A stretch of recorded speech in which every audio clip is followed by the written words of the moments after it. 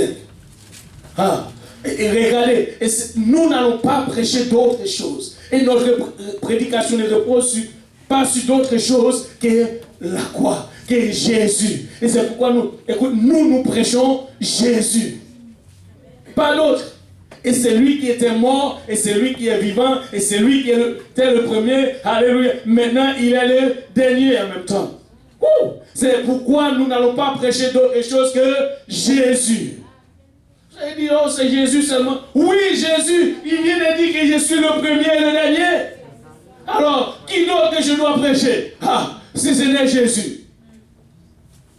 Qui d'autre? Alléluia. Oui, qu'est-ce que la Bible dit par là? Ah. Car je n'ai pas eu la pensée de savoir parmi vous autre chose que Jésus-Christ et Jésus-Christ. Je n'ai pas d'autre pensée. Je ne sais pas quelle est votre pensée.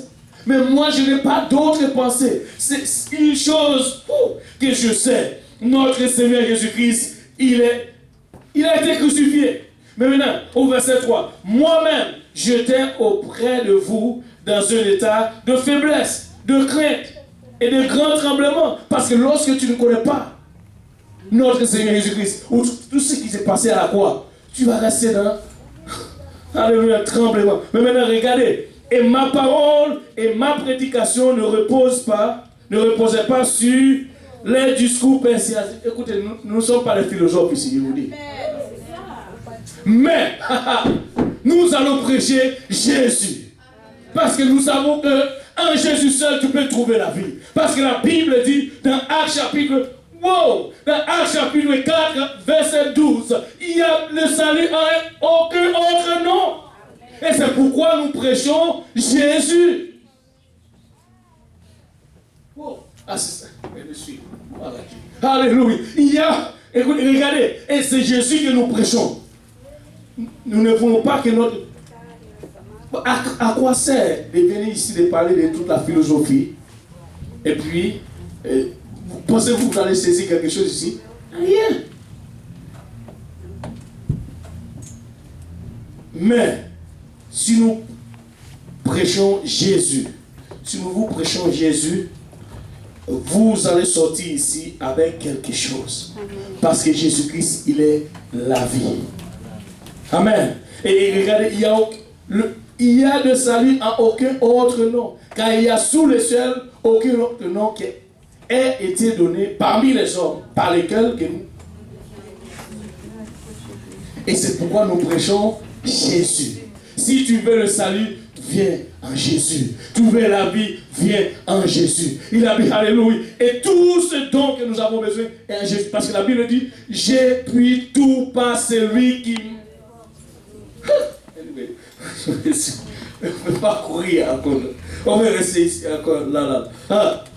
Ma parole et ma prédication ne reposaient pas sur les discours persuasifs ou de la sagesse, mais sur une démonstration de l'esprit et de puissance, afin que votre foi fût fondée non sur la sagesse des hommes, mais sur la puissance de Dieu. C'est-à-dire, nous ne voulons pas enseigner la sagesse humaine. Parce que, je vais vous dire, vous pensez, pour Dieu, la sagesse... Je vais juste vous montrer une chose dans le chapitre 1. Regardez ce que la Bible dit. Tournez bien jusqu'au chapitre 1. Au verset 14, quelque part. Je vais retourner encore, mon Dieu.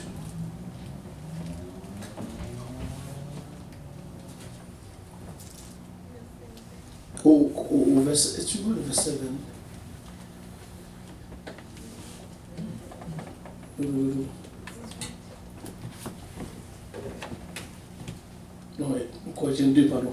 C'est même chapitre 2, au verset 14. J'ai oublié ce qu'il lui dit.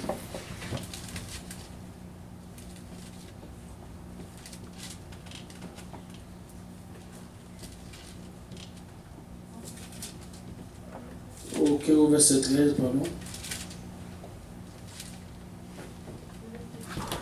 Ce qui est sagesse, j'ai oublié. oublié le petit mon verset. D'abord, pour l'homme, folie pour Dieu.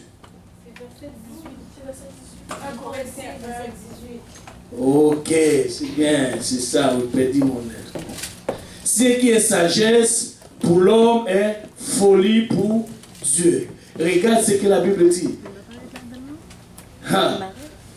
Qu'est-ce que nous allons prêcher? Est-ce que la sagesse? Alléluia. Et encore, ça c'est une folie. Notre prédication repose sur la croix. Et regardez, au verset 17, ce n'est pas pour baptiser que Jésus-Christ m'a envoyé, ce n'est pas pour annoncer l'évangile et la sagesse. Au verset 18, c'est mieux. Car la prédication de la croix est une folie pour ceux qui périssent. Mais pour nous qui sommes sauvés, c'est une puissance de Dieu. Pourquoi? Elle est aussi écrite: je détruirai la sagesse des sages. J'anéantirai l'intelligence des l'intelligence. Où est le sage?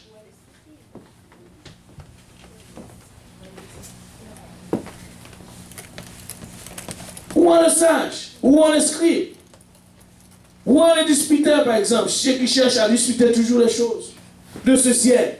Dieu n'a-t-il pas convaincu la folie et la sagesse du monde? Car puisque le monde, avec sa sagesse, n'a pas connu Dieu. Écoutez, aujourd'hui, si tu ne connais pas Dieu, c'est un grand problème. Car puisque le monde, avec sa sagesse, n'a pas connu Dieu, dans la sagesse de Dieu, il a plu à Dieu sauver les croyants par la folie de la prédication. Et pourtant, maintenant, ce que je suis en train de faire, peut-être pour certains, c'est une folie. Qu'est-ce que je suis en train de dire? Mais la Bible dit, alléluia, cette folie, alléluia, pour Dieu, c'est sagesse. C'est-à-dire, pour les Grecs, pour les Juifs, ils cherchent la sagesse du monde. Et c'est pourquoi, regarde au verset 23, nous prêchons, encore, regardez, nous, regarde ton voisin, dit, moi. C'est ce que je prêche. Ou bien, regardez, dit, nous. Regardez ce que nous devons prêcher. Au verset 23. Nous prêchons Christ crucifié, un scandale pour les Juifs, folie pour les païens, mais puissance de Dieu et sagesse de Dieu pour ceux qui sont appelés.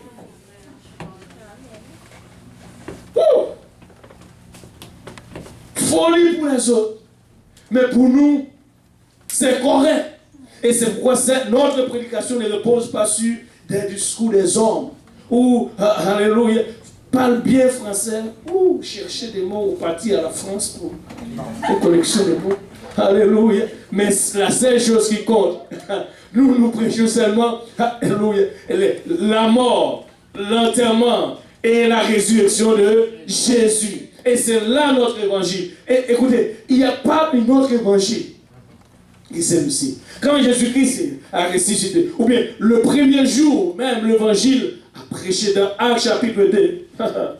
Regardez qu'est-ce que ça prend d'abord.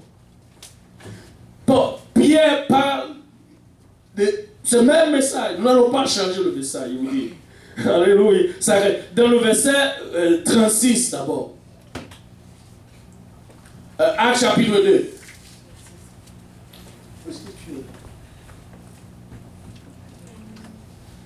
Le même message.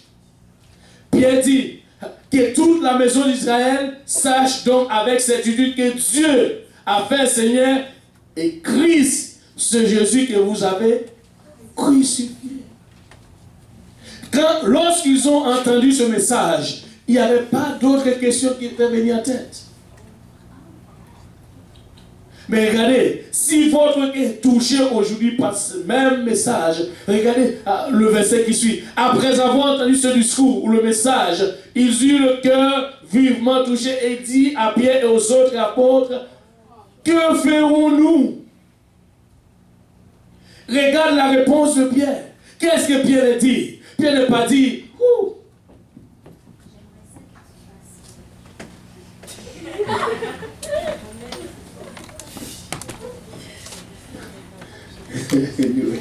Ok. Pierre a dit, ok, je laisse. Repentez-vous, et c'est ce que nous sommes en train de prêcher. Repentez-vous et que chacun de vous soit baptisé comment? Au nom de Jésus pour le pardon. Parce que Christ est mort, nous obtenons le pardon par la mort de Jésus-Christ. Et c'est pourquoi, puisque c'est pas sa mort, nous devons nous faire baptiser par qui? Par lui. Si nous voulons avoir la vie, et nous avons lu tout à l'heure, la Bible dit, ceux qui croient en Jésus ne mourront jamais. Waouh! Oh, j'aime ça. Alléluia. Quelle espérance. Et quand Pierre, il a parlé, et ça c'est le message du première église. Mais maintenant, qu'est-ce que l'église est en train de prêcher présentement? Est-ce que c'est ce même message ou bien un autre message? Qu'est-ce que nous sommes en train de prêcher? Qu'est-ce que nous devons prêcher aujourd'hui? Si, d'abord, quand Pierre, lui, il a prêché ce message, il y a quelqu'un d'autre avant ou bien qui est venu après lui, il veut juste faire un rappel de l'évangile ou le message que Pierre a prêché. Et lui-même de ce qu'il a reçu. Parce que lorsqu'il a reçu l'évangile, et on lui a dit d'aller trouver quelqu'un pour te prêcher, pour te parler de l'évangile. Et maintenant, et lorsqu'il arrive quelque part à l'église de Corinthe, il a commencé de faire un rappel à l'église de Corinthe. Et lui, personnellement, et regardez, il a dit une chose que j'aime beaucoup, et nous voulons tous saisir ces choses. Dans Galates chapitre 2, avant de passer à l'évangile qu'il a dit.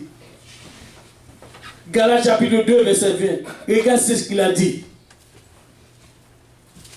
Et que tout, alléluia, j'aime ce verset. Il a dit, j'ai été crucifié avec qui? Avec Christ. Si je vis, ce n'est plus moi qui vis, c'est Christ qui vit.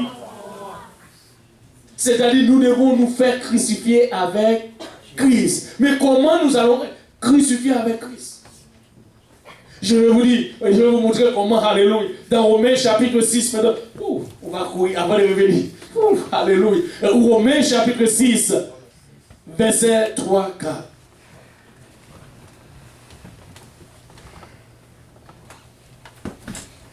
Ignorez-vous que vous tous qui avons été baptisés en Jésus-Christ, c'est comment?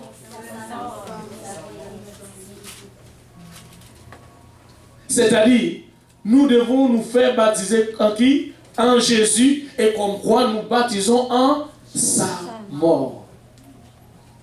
Waouh! Parce que regardez comment. Nous avons donc été ensevelis avec lui par quoi? Par le baptême. C'est-à-dire, le baptême, c'est quelque chose de très, très important.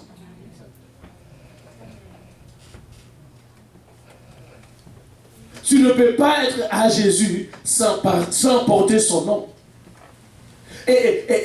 Alléluia. Anyway. Et comme Paul dit, j'ai été crucifié avec Jésus. Si tu veux être crucifié avec lui aussi, tu dois passer par là.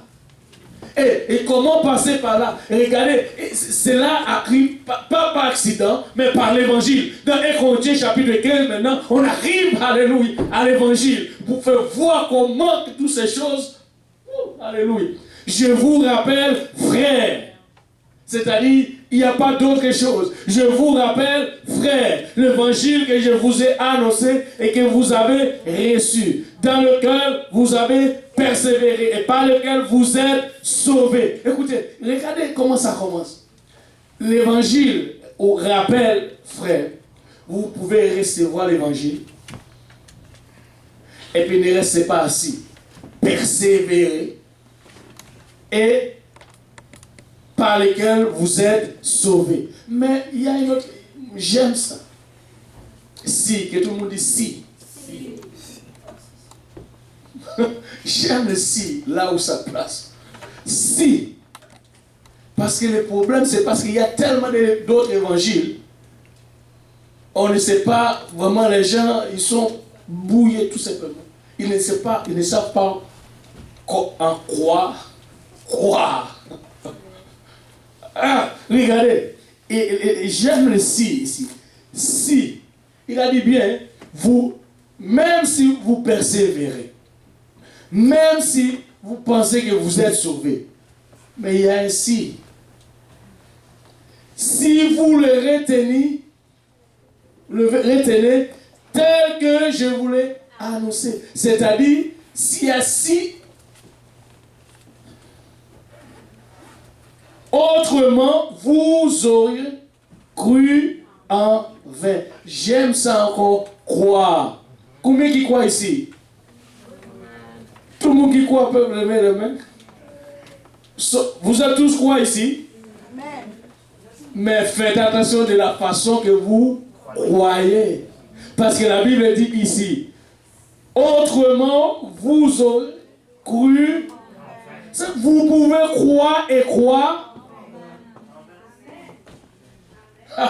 Si vous croyez, faites attention de la manière que vous croyez. Parce que la Bible dit ici, vous pouvez croire et croire. Et nous ne voulons pas ça. Et c'est pourquoi notre prédication ne repose pas sur notre discours, ou ce discours persuasif, mais sur Jésus-Christ et Jésus-Christ crucifié. Amen. Et pourquoi nous disons cela? Regardez comment l'évangile, comment nous allons obtenir l'évangile d'abord. Aïe, aïe, aïe. Je vous ai enseigné avant tout comme je l'avais aussi reçu. Que Christ est mort pour nos biens. Ok. Pour que nous soyons bénis. Pour que nous soyons riches. Pour notre guérison. Pour la bénédiction. Pourquoi? Pour nos péchés. Vous devez savoir pourquoi vous venez à l'église alors. Ne me dites pas que vous êtes malade. Ah, ça fait longtemps que frère Luc il a prié, mais je ne sais pas. C'est pourquoi vous venez ici. Je lui dis mon problème, il a prié, mais ça n'aide pas. Regarde pourquoi. Jésus-Christ lui-même, ce n'était pas pour ça. Allez. Je vais juste revenir à l'église. Il me guérit pas. Je viens quand même. Parce que je sais, en lui, il y a la vie éternelle. En lui, écoutez, même si alléluia. Maintenant, Christ est mort pour nos péchés, selon les Écritures. Il a été enseveli, enterré, par exemple.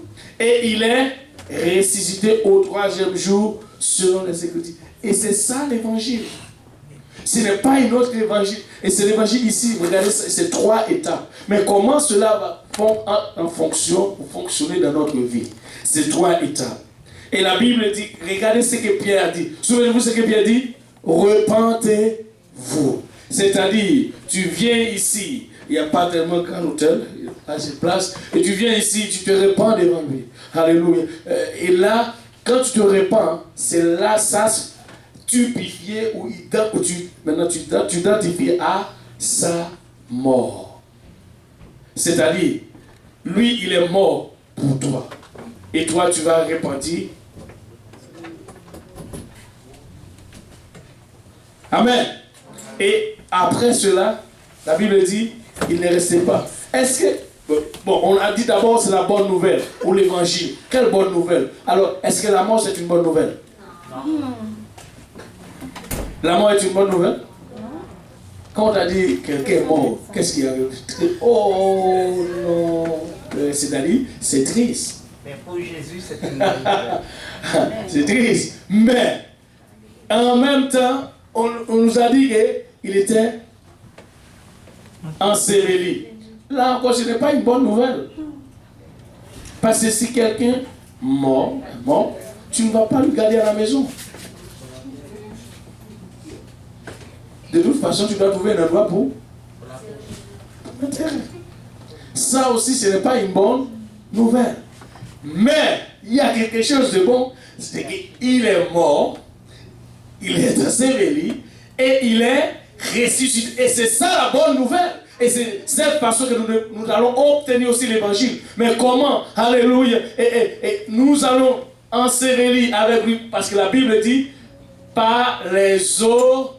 Nous venons de lire le passage. Hein? C'est pourquoi on fait juste tout le cheminement. Pour vous montrer comment ça fonctionne d'abord. Alléluia. Et dans Romains, ça dit, vous tous qui avez été baptisés, c'était en sa mort. Alléluia. C'est-à-dire, comment maintenant tu vas participer dans sa mort? Et quand quelqu'un ou le pasteur, ou tu arrives à l'église, comme on n'a pas ça ici, il y a une piscine là-bas. Et puis on va vous plonger dans le nom de Jésus-Christ. Puis, on a dit là-bas, il y a un grand couteau là-bas. Vous dites, ben, oh, qu'est-ce qu'on a dit? Couteau. On fait quoi? Parce que nous voulons juste assurer que tout ton corps rentre dans l'eau. S'il y a ton doigt qui reste, soit tu choisis de rentrer ton doigt dans l'eau, ou...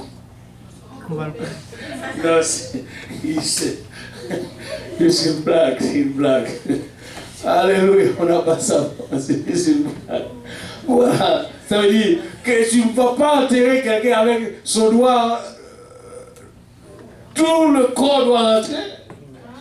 Amen. Amen. Alléluia. Et c'est ça. Et c'est pourquoi on va vous baptiser au nom de Jésus-Christ. Et là, et ce baptême, ce n'est pas pour montrer aux gens, oh, puisqu'il m'a demandé de le faire, je vais le faire. Non!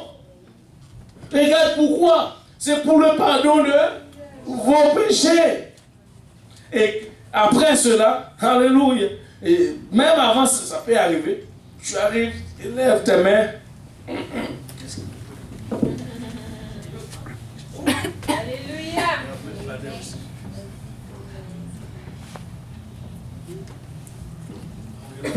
Gloire au nom de Jésus. Amen.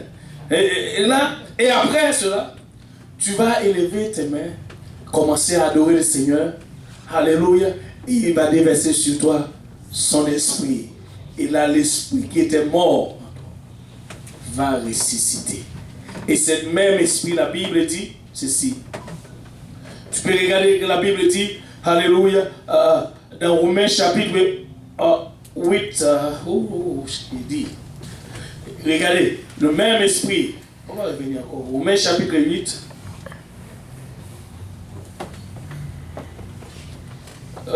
verset 11.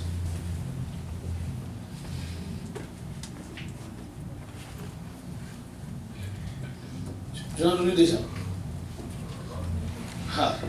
C'est-à-dire, Dieu, ce n'est pas un Dieu comme il a. Des fois, voici ce que nous allons faire, étant humain. Si nous avons quelque chose de bon, nous sommes très souvent réservés cela. Garder cela en réserve au lieu de partager cela aux gens. Le même, la Bible dit, et si l'esprit de celui qui a ressuscité Christ entre les morts habite où? En vous. C'est-à-dire, et c'est pourquoi Dieu, ce n'est pas un Dieu qui ne comprend pas. Il est un Dieu compatissant et participe même à nos faiblesses. C'est-à-dire, cette même esprit, et c'est pourquoi nous venons de chanter, cette puissance. Ce n'est pas, regardez, si l'esprit de celui qui a ressuscité Christ, Jésus, entre les morts, habite où? En vous. Celui qui a ressuscité Christ entre les morts rendra aussi la vie à vos corps par son esprit qui habite en vous. Nous sommes tous mortels, mais l'Esprit de Dieu nous donne la vie. Et c'est pourquoi nous prêchons Christ et Christ ressuscité. Si l'Esprit qui a ressuscité Christ est en nous, nous allons ressusciter aussi. Pour nous battre le même problème, Seigneur Jésus. Alléluia. C'est le même esprit. Alléluia. En nous. C'est-à-dire l'esprit, ce même esprit qui était en Jésus. C'est cet esprit que nous cherchons. Et il n'est pas loin. Et là, c'est en nous. C'est-à-dire, et c'est pourquoi il a dit, celui qui croit en moi. Qu'est-ce que...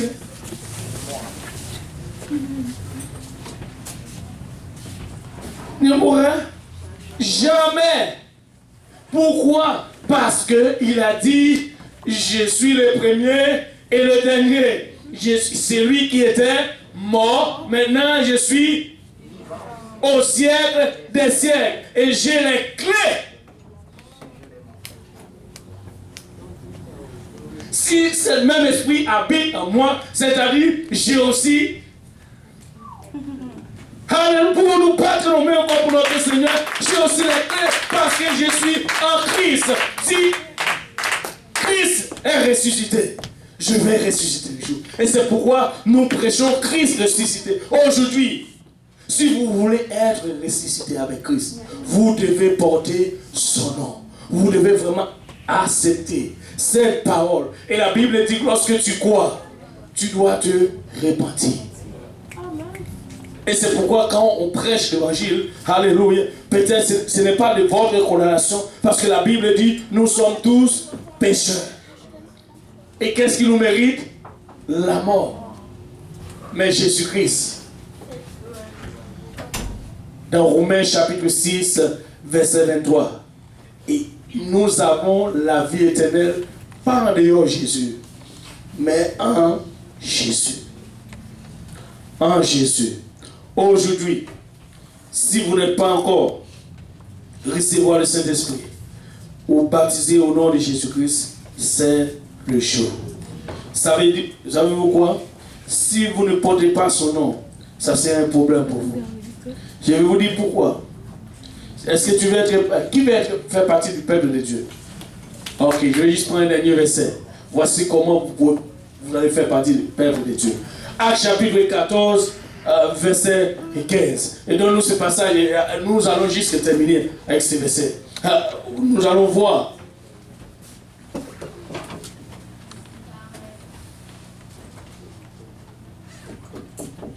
Où est-ce que je suis? Actes chapitre 15, verset 14. Non, 15, 14. Wow, ok. C'est ce que j'ai fait. Wow. Alléluia. Maintenant, est-ce que tu veux faire partie du peuple de Dieu? Amen. Voyez comment. La Bible dit, Simon-Pierre a raconté comment Dieu a d'abord jeté les regards sur... Ça veut dire sur toutes les nations. Les regards de Dieu est comme ça. Partout, sur toutes les nations. Et qu'est-ce qu'il fait? Il cherche des peuples. Non. Ah ouais? Est-ce que vous voulez faire partie de son peuple? Mais regardez, il y a quelque chose qui est bon qui vient après. Et il a dit, un peuple qui porte à son nom. Un peuple, j'aime les restes. Un peuple, c'est-à-dire si tu ne portes pas son nom, tu ne fais pas partie de ton. Tu ne vas pas m'aider. Aide-moi. Si vous devez porter son nom. Amen. Pour nous battre nos mains. Alléluia pour notre Seigneur Jésus. Alléluia tous ensemble. Alléluia. Dans sa sainte présence aujourd'hui. Alléluia. Tu peux porter son nom. Tu peux faire partie de son peuple. Alléluia. Et quand tu portes son nom, alléluia, il vous dit, ça va vous épargner de beaucoup de choses. Alléluia. Et vous allez obtenir la vie éternelle. Parce que la vie éternelle se trouve en Jésus. Amen. Alléluia. Et c'est pourquoi nous venons de chanter cette puissance. Si l'Esprit qui a ressuscité Christ habite en nous, c'est-à-dire nous allons aussi ressusciter. Amen. Gloire au nom de Jésus-Christ. Pour nous couvrir, vraiment peut-être, nous allons vraiment faire une prière de repentance. Alléluia. Et fermer nos yeux, couvrir nos têtes. Alléluia. Seigneur Jésus, Papa, je te remercie encore une fois pour la croix, Seigneur. Priez pour soit payé à la croix. Personne ici, Père, parmi nous, mérite la grâce. Jésus, oui, tu nous as fait grâce, Seigneur. Lorsque nous étions encore pécheurs, Seigneur, tu es mort à notre grâce. Seigneur, en ce moment, Jésus-Christ, nous merci devant toi, Seigneur. Comme pécheur, Seigneur, Jésus-Christ, c'est toi qui es saint, Papa, alléluia. Tu as saisi, Papa, le clé de la mort, Seigneur. Tu as la victoire sur la mort aujourd'hui, Seigneur. Alléluia, Seigneur. Nous juste que nous sommes partis devant toi, Seigneur. Pardonne-nous, Père, pour toutes choses que nous avons fait contre toi, Seigneur. Là, tu es fidèle, Seigneur. Il était possible, Seigneur, ce moment. Pardonne-nous tout simplement pour toi, Seigneur. Merci, Seigneur. Alléluia, juste pour prendre le cœur de notre Seigneur Jésus-Christ. Oh, Seigneur Jésus-Christ, Papa, il a bâché ta foi avec cœur, Seigneur. Alléluia. Sois ton nom, Seigneur Jésus. Oh, Jésus, merci pour le pardon, merci pour les prix payés. Merci pour le sang versé, Seigneur Jésus. Alléluia. Oh, Jésus, alléluia. Jésus, merci, Papa, pour le sang. Alléluia, lorsque, alléluia, Jésus-Christ, nous sommes là, pécheurs, coupables, Seigneur, de toutes choses. Nous avons fait des choses, des fois, Seigneur, expressement, Seigneur, des fois, par erreur, Seigneur Jésus-Christ, alléluia, volontairement, Seigneur. Aide-nous, Seigneur, pardonne-nous, je prie, Seigneur, pour ton Saint-Père. Merci, Seigneur, au nom de Jésus, alléluia. Et si vous êtes là, vous n'êtes pas encore baptisé au nom de Jésus. Et vous n'êtes pas encore reçu le Saint-Esprit, alléluia, nous allons juste prendre 5 minutes, vous pouvez venir en avant, alléluia, juste les hommes à gauche, les femmes à droite, alléluia, on enregistre 5 minutes, avant qu'il lève.